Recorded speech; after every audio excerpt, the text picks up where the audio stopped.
Hello बच्चों, चलिए प्रश्न को पढ़ते हैं और समझते हैं। समीकरणों से थीटा के व्यापक मान ज्ञात कीजिए। और हमें समीकरण दी गई है cos 3 theta, cos 5 theta, minus cos 7 theta और कॉस 9 थीटा बराबर 0।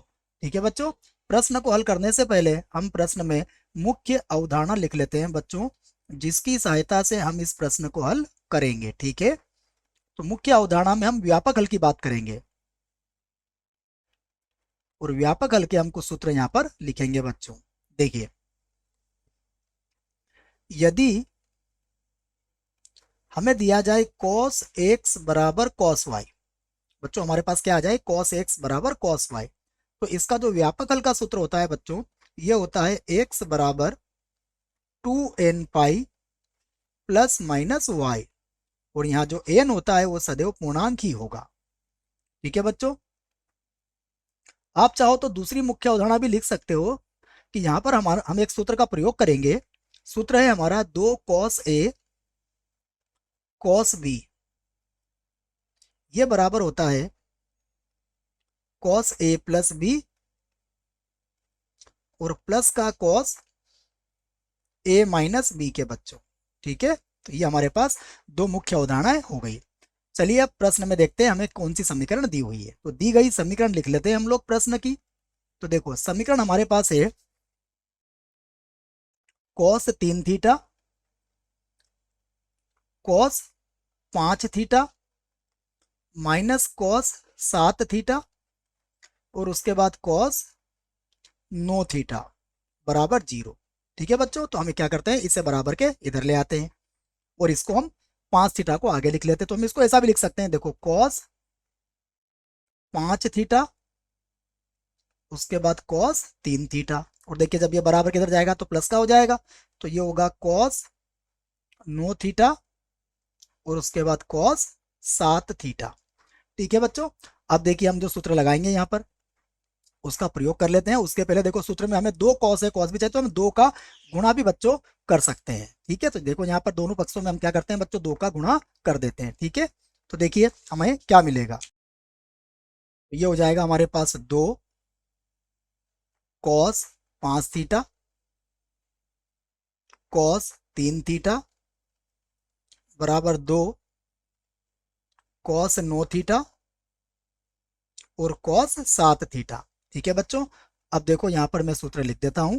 सूत्र है हमारे पास 2 कॉस ए कॉस बी, ये बराबर होता है कॉस ए प्लस बी, ये मुख्य अवधारणा में हमने सूत्र लिख लिया था बच्चों, और plus cos A minus B. ठीक है, तो मैंने इस सूत्र को यहां भी लिख दिया है बच्चों।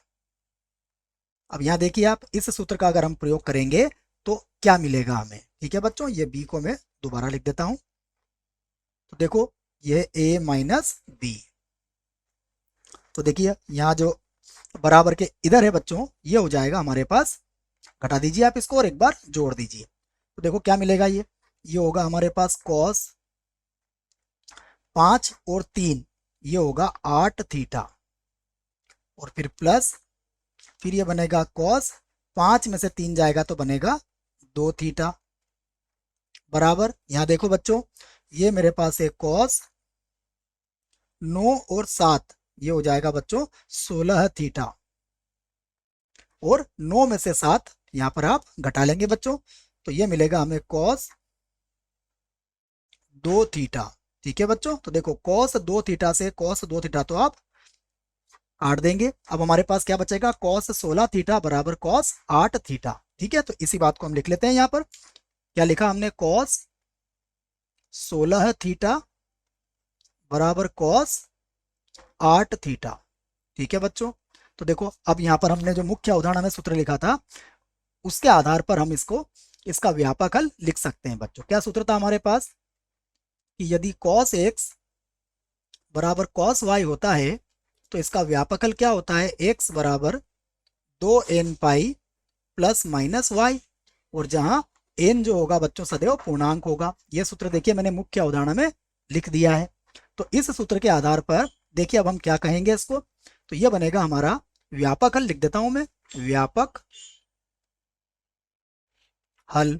ठीक है बच्चों, तो देखो इसका व्यापक हल क्या होगा, ये होगा हमारे पास 16 थीटा बराबर 2n पाई और प्लस माइनस बच्चों हो जाएगा ये 8 थीटा।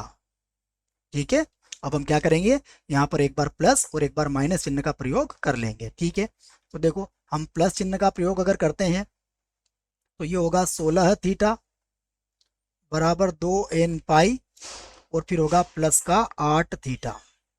8 थीटा को बच्चों बराबर किधर लाओगे आप, तो ये बनेगा 8 थीटा बराबर 2n पाई और आप 8 का यहाँ से भाग लगा दोगे तो थीटा का मान आ जाएगा n पाई/4 और यहाँ लिखोगे आप n बिलोंग्स टू z। तो बच्चों ये हमारा एक उत्तर होगा। ठीक है, अब आप देखो यहाँ पर आप माइनस चिन्ह का भी प्रयोग कर सकते हो। ठीक है बच्चों, तो यहाँ पर अब हम क्या करते हैं, माइनस चिन्ह का प्रयोग कर लेते हैं। तो देखो क्या मिलेगा, यहाँ से हमारे पास होगा 16 थीटा बराबर 2n पाई और ये बनेगा माइनस का 8 थीटा हो जाएगा। तो ये बच्चों इधर लाइए आप इसको, तो ये हो जाएगा 24 थीटा।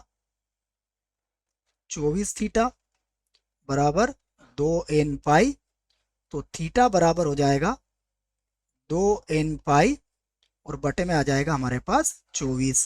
ठीक है बच्चों, तो हम इसे क्या लिख देंगे, n पाई/12 लिख सकते हैं बच्चों ऐसे। ठीक है, और यहाँ पर भी क्या लिख देंगे, n जो होगा वो सदैव पूर्णांक ही होगा। तो एक उत्तर बच्चों हमें यहाँ से मिल जाएगा। ठीक है, तो हमारे ये दोनों ही उत्तर हैं और यही व्यापक हल है। आशा करता हूँ बच्चों आपको इस प्रश्न का उत्तर समझ में आया होगा। धन्यवाद।